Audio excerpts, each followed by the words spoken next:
In this video, let's have a look at where we could get statistical information on foreign currency exchange rates. If we think of back to the latter part of 2008, the Russian ruble was widely expected to devalue, up to 30%, says RT. Forbes also predicted depreciation, as did the New York Times.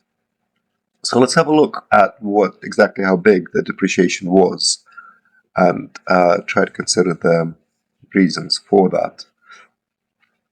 In order to get the statistics on the Russian ruble, we can go to investing.com, go to charts, and pick a currency chart.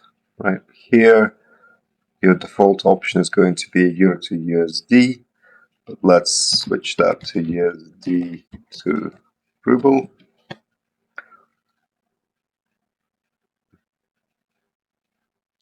Let's pick an interval that is sufficiently long, 1 month, that will give us that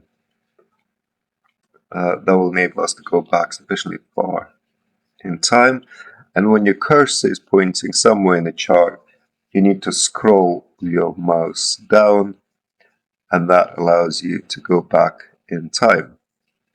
So this is all the statistics that are available for the USD Russian ruble exchange rate, and the period that we're interested in is around here. Starting from middle of 2008, you can see the depreciation of the Russian ruble happening. Compared to the exchange rate fluctuations that happened in the more recent years, you might think that this was not a significant move, but think of it in percentage terms. Back then, in June of 2008, Russian ruble was trading at 24 rubles per dollar. By the beginning of 2009, it devalued by 50% to around 35 rubles per dollar. That is a very significant devaluation. If you look at the articles, they mainly talk about the fall in the oil price, which was in itself the result of the expected economic downturn because of the great financial crisis.